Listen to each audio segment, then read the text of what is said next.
जी नाज़रीन अस्सलाम वालेकुम। एग्ज़ाम प्रिपरेशन में आज हमारा टॉपिक है फर्स्ट ईयर मैथमेटिक्स और हम सब जानते हैं कि 24 जून से इंशाल्लाह होम्योपैथिक के पूरे पाकिस्तान में इम्तहानात है और पहला पेपर फर्स्ट ईयर का जो है वो मैथमेटिक्स है। तो फर्स्ट ईयर के बच्चे यकीनन परेशान होंगे, लेकिन आप बिल्कुल परेशान ना हो। जो लोग मेरे व्हाट्सअप ग्रुप में शामिल हैं वहाँ पे इंशाल्लाह हम सारे नोट्स वगैरह भी शेयर कर रहे हैं और आज ये वीडियो भी बनाई जा रही है उनके लिए भी और उनके लिए भी जो ग्रुप में नहीं है, ताकि वो उनको भी थोड़ा बहुत हेल्प मिल सके। और आज हम बात करेंगे फर्स्ट ईयर मैथमेटिक्स के कैसे सॉल्व करने सवाल। देखिए बहुत आसान है, कुछ इंपॉर्टेंट सवाल मैं आपको बताता हूँ कि जो इम्तहान के लिए बड़ी इंपॉर्टेंट है और आपको कॉन्सेप्ट समझना है। याद करने से ज़्यादा अंडरस्टैंडिंग बहुत इंपॉर्टेंट है। अगर आप अंडरस्टैंड कर लेंगे चीज़ों को तो कोई इम्तहान में आप खुद भी लिख सकते हैं। देखिए सिर्फ 10 दवाइयाँ हैं फर्स्ट ईयर के अंदर और उन्हीं में से घुमा फिरा के सवाल आते हैं। घुमा फिरा के इसलिए कहूँगा क्योंकि घुमा फिरा के देना भी ज़रूरी है ताकि पता चले कि आपका इंटेलेक्चुअल लेवल क्या है। ठीक है जनाब, तो हम स्टार्ट करने देखिए फर्स्ट टर्म में सबसे इंपॉर्टेंट बात यह है कि आपने हर दवा से पहले उसका इंट्रोडक्शन लिखना है। फॉर एग्जांपल सवाल ये आ जाता है कि भाई आपने जो है वो एकोनाइट का मेन सिम्टम बताने। एक बात याद रखें, मेन सिम्टम, गाइडिंग सिम्टम, की नोट सिम्टम, कॉन्स्टिट्यूशन सिम्टम, ये सारी एक ही हेडिंग है, इसमें एक ही बातें लिखनी है आपने, मेन सिम्टम। ठीक है जनाब। अब अगर सवाल ये आ जाता है कि एकोनाइट के मेन सिम्टम बताएं, या ये आ जाता है सवाल कि कैमोमिला का चाइल्ड बताएं कि chamomilla is a child remedy define. इन दोनों सवालात में आपने पहले कैमोमिला की हेडिंग डाल के उसका इंट्रोडक्शन लिखना है। इंट्रोडक्शन कम से कम एक पेज का होना चाहिए। इसमें क्या क्या क्या लिखना है? इसमें आपने उसका कॉमन नेम लिखना है, उसका कॉमन मतलब उसके पौधे से बन रही है तो उसके पौधे का या जिस भी चीज़ से बनी है उसका नाम क्या है, उसकी फैमिली क्या है, किसने प्रूव किया है, इसकी डोज क्या है। इस तरह से आपने ये हेडिंग्स डाल के एक पेज कंप्लीट करना है। बहुत ज़्यादा भी मत लिखें और बहुत कम भी मत लिखें, कम से कम एक पेज का ही आपने लिखा है इंट्रोडक्शन। 10 दवाइयाँ सिर्फ, तो ये याद करना आपके लिए बहुत आसान है क्योंकि सिर्फ 10 दवाइयों की ही आपने इंट्रोडक्शन याद करने और समझने हो। इंट्रोडक्शन लिखने के बाद, और मैं बार बार कहता हूँ कि चीज़ों को पॉइंट्स में लिखें और हेडिंग डाल के लिखें। जैसे कॉमन नेम है तो पहले कॉमन नेम की हेडिंग डालें, उसके बाद उसके अंदर उसका नाम लिखें। फॉर एग्जांपल जेलसीमियम है, जेलसीमियम का कॉमन नेम है जेड चमेली, सही है ना। चमेली के पौधे से बनने वाली दवाई है, जैस्मीन का पौधा, इंग्लिश में उसको जैस्मीन और उर्दू में हम कहते हैं जेड चमेली। तो उर्दू और इंग्लिश की अलग अलग हेडिंग होगी। जो चीज़ें आपके पास अवेलेबल है इस तरह से आपने हेडिंग डाल। हर दवा के बेटा कुछ खास सिम्टम्स, हर दवा के कुछ खास सिम्टम है, बाकी सब एक्स्ट्रा सिम्टम होते हैं। फॉर एग्जांपल कुछ एक्स्ट्रा सिम्टम क्या है कि फॉर एग्जांपल अगर बुखार का मरीज है तो हर बुखार में सर में दर्द होगा, हर बुखार में बेचैनी होगी, लेकिन कुछ खास सिम्टम होंगे जो उसकी दवा के अलग होंगे। फॉर एग्जांपल अगर हम जेलसीमियम को देखें, जेलसीमियम में मैंने पूरी वीडियो बनाई हुई जेलसीमियम 6D के ऊपर, वो भी आप देखें, उसमें मैंने सॉल्व करना सिखाया है, तो उस वीडियो को लाजमी देखें। जेलसीमियम जो है ना, इसमें क्या है, इसके मेन सिम्टम है डलनेस, ड्राउजीनेस, डिजीनेस, डेजनेस, डिमनेस और ड्रेड, यानी कि 6D इसके अंदर है। इसका मतलब क्या हुआ कि सारे सिम्टम जो हैं जेलसीमियम के इसमें फॉलो करते हैं। फॉर एग्जाम्पल कोई बुखार का मरीज आ गया या बुखार का सवाल आ गया, सॉरी, आपने जेलसीमियम के फीवर सिम्टम बताने, तो आप यही 6 बातें बुखार में बताएं कि the patient of gelsemium is dull during the fever, he faced a dizziness condition, यानी कि उसको चक्कर आएंगे। यही वो वजह है कि जेलसीमियम के बुखार के मरीज की जब पल्स भी चेक की जाएगी तो उसकी पल्स भी स्लो होती है। समझ में आ रहा है आपको? अब एक सवाल आता है कि टाइफाइड सिम्टम बताएं जेलसीमियम के। देखिए टाइफाइड एक वाहिद ऐसा बुखार है कि जिसमें आपका पल्स जो है ना, पल्स रेट लो हो जाता है। बाकी तमाम बुखार में जब आप पेशेंट की पल्स चेक करेंगे, सही ना, तो वो हाई होती है, लेकिन टाइफाइड में लो होती है। ये पहचान है टाइफाइड, तो इसका मतलब टाइफाइड की दवा क्या है? जेलसीमियम। 2 सवाल आते हैं टाइफाइड के, एक जो है वो ब्राउनिया का पूछता है कि bryonia is a typhoid remedy, इसके बारे में बताएं, और जेलसीमियम। ब्राउनिया में पल्स हार्ड होगी और जेलसीमियम में पल्स सॉफ्ट और डल होगी, क्योंकि जेलसीमियम का डलनेस सिम्टम है। समझ में आ गया?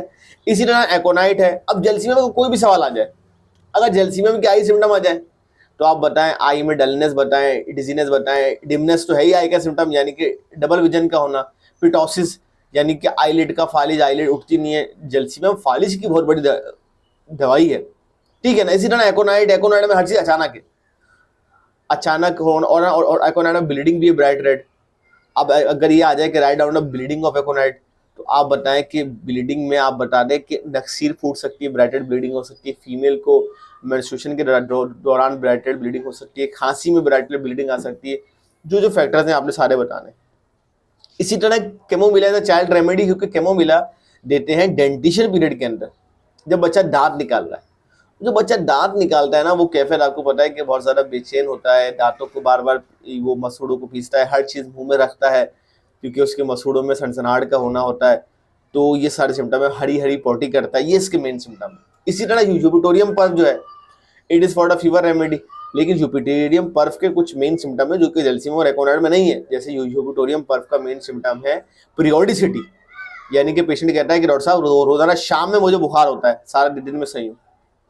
इसी तरह यूपिटोरियम पर्व में उल्टी बहुत कॉमन है कि उसको मतली जैसा होना, बिलीवियस का मेन सिम्टम। एपिकॉक आ जाए, एपिकॉक में नोजिया वोमिटिंग कॉमन है, और इसके अलावा ब्राइटेड ब्लीडिंग। अब आप बोलेंगे ब्राइटेड ब्लीडिंग डॉक्टर साहब एकोनाइड में भी थी, लेकिन एकोनाइड के अंदर नोजिया वोमिटिंग नहीं है। नोजिया वोमिटिंग किसमें है? एपिकॉक। समझ में आ रहा है? इस तरह हम दवाओं को डिफरेंशिएट। इसी तरह ब्राउनी, ब्राउनी पे मेरी अलग से एक वीडियो मौजूद है, पूरी डिटेल ब्राउनी के बारे में मैंने बताया, सवाल बताएं कि ब्राउनिया जो है वो रूट से बनने वाली दवा है और इसका मेन सिम्टम है ड्राइनेस, हर जगह ड्राइनेस। सर पे डेंड्रफ है, आंतों में खुश्की है, तो आंतों में खुश्की कैसे कारण? कॉन्स्टिपेशन है। कब देखें तो खांसी कैसे होगी? ड्राई। अब जो ये ड्राइनेस वाले सिम्टम है ना, ये आप हर जगह डालते जाएं, ड्राइनेस ड्राइनेस ड्राइनेस, और आपका सवाल कंप्लीट हो जाएगा। समझ रहे? इसी तरह नक्स वोमिका, नक्स वोमिका उन लोगों की दवाई जो कि सेडेंटरी लाइफ गुजारते हैं, यानी कि बेड के गुजारने वाली जिंदगी। अब जो शख्स बैठा रहेगा, चलेगा फिर रहेंगे, उसको क्या होगा? एसिडिटी होगा, कॉन्स्टिपेशन होगा। और नक्स वोमिका के कोर्स मेन सिम्टम है इनएफेक्चुअल डिजायर। दिल चाहता है कि डॉक्टर साहब, दिल चाहता है कि मैं खाना खाऊं, लेकिन खाना सामने आता है तो खाया नहीं जाता। दिल चाहता है कि मैं वॉशरूम करूं, जब करता हूं तो होता नहीं है। दिल चाहता है कि मैं सेक्स करूं, जब करने जाता हूं तो होता नहीं है। सेक्सुअल सिम्टम हो, कोई भी सिम्टम हो, नक्स वोमिका का ये मेन सिम्टम है इनएफेक्चुअल डिजायर। इसी तरह euphrasia is the remedy for eye. आंखों में कुछ भी हो जाए, यूफरेशिया दे सकते हैं।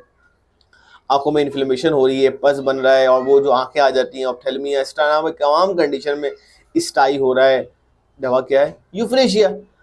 समझ में आया आपको? हर दवा। आर्निका, आर्निका क्या है? Arnica is the remedy for injury.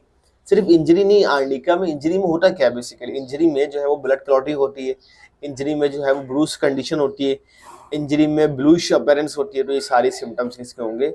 Arnica के होंगे। इसी तरह बेलाडोना, बेलाडोना को याद रखें इन्फ्लेमेशन से। इन्फ्लेमेशन है तो बेलाडोना है हर जगह। आई के सिम्टम है inflammation of the eye, redness of the eye, और जो है वो swelling in the eye, redness inflammation के सिम्टम डालते जाएं, आपका सवाल कंप्लीट हो जाएगा। इंट्रोडक्शन लिखें, जो सवाल पूछा जाए बगैर घबराए सोच के मेन सिम्टम तो जो मैंने बताए जहन में रखते हुए वो लिखें। और मजीद अगर आप जानना चाहते हैं तो हमारा जो ग्रुप चल रहा है प्रिपरेशन का, फर्स्ट ईयर का, वो ज्वाइन करें, ताकि हम सब मिलकर इसको हल कर सकें, आपके पेपर अच्छे हो सकें। इसके अलावा कुछ अहम सवाल और आते हैं मैथमेटिक्स में, वो मैं आपको बता देता हूँ इम्तहान में। इस सवाल आता है write down the sources of homeopathic mathematics. इसमें बहुत सारे बच्चे ये लिख देते हैं कि सोर्सेज ऑफ होम्योपैथिक मैथमेटिक्स में कि भाई प्लांट किंगडम, एनिमल किंगडम, ये सोर्सेज ऑफ होम्योपैथिक मेडिसिन है। सोर्सेज ऑफ होम्योपैथिक मैथमेटिक्स का ये मतलब है कि आप कुछ किताबों के नाम लिखें मैथमेटिक्स के और उसके बारे में लिखें।